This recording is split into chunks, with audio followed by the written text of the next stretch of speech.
It was the last day of school before the summer holidays. I had been forced to go in, along with a handful of other people. I sat in my last class, which happened to be maths, paying more attention to the clock than the movie we were watching. I was fed up. Most of the time we didn't even get to finish the movies because the periods would have finished before. The bell rang and everyone began to leave. At the entrance to the school, I met with some of my friends and walked home with them. We joked, laughed, and made plans for the summer, like going to watch new movies or going swimming. One by one, we all began going our separate ways, until it was just me and one of my friends called Michael. We continued chatting until he asked me about something. He told me about how he found an abandoned building of some sort in the woods on the edge of town. He proposed that we go there tonight and play manhunt. I agreed and said I would try to get some others to come along. Once the time had arrived, I texted Michael to say I was leaving, and I headed off. We'd managed to get a total of 6 people to go, including ourselves. We met up in the centre of town and headed off once everyone had arrived. It was a long walk, but we eventually made it. It wasn't long until it was going to get dark, which was what we'd been looking for. The darker it was, the better. We played a quick rock, paper, scissors tournament in order to decide who would be at first, and it was Michael. We all ran into dark woods, splitting up into different directions. We had time for a few games, and it was actually quite fun. I enjoyed myself quite a bit. Eventually, we all met up again, and Michael said that it was time to show us the building. The majority of my friends said it was a bad idea, or that they had to go home. But personally, I was curious. So while everyone headed home, and me and Michael headed deeper and deeper into the woods. It was almost pitch black now. We had probably been walking for less than 5 minutes when I saw a faint light through the trees. I pointed it out to Michael, and he told me that that was the building we'd been looking for. I began to pick up the pace for a bit before stopping dead in my tracks. The building was in an opening in the trees. The light had been coming from a light on the building, but something had walked in front of it, plunging us back into darkness. It appeared to be a creature with a somewhat humanoid shape, wearing a suit and a tie.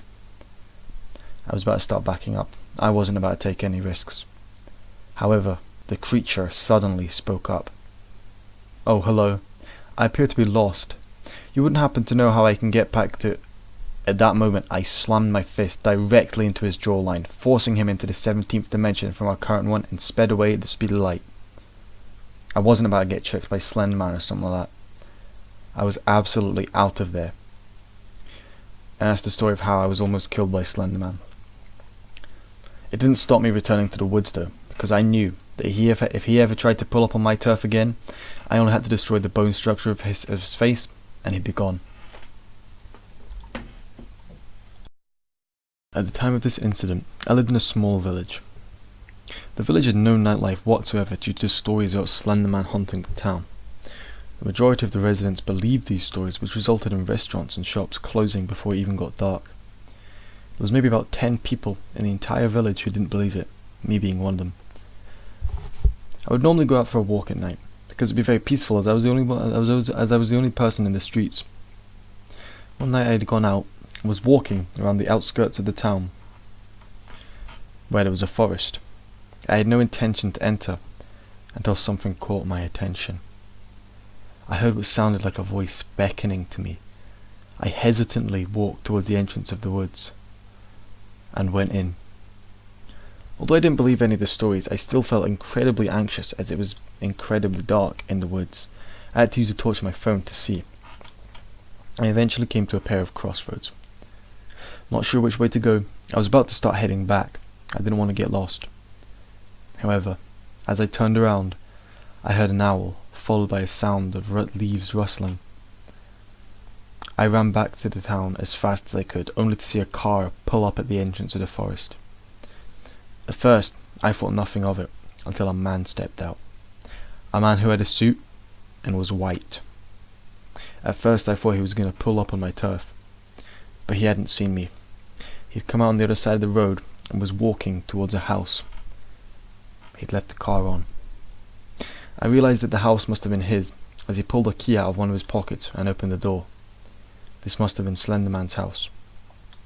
I knew what had to be done, I jumped into the car and drove it straight into a tree at top speed, killing me instantly. The next day I decided to move away in fear that Slenderman would come for me for what I had done.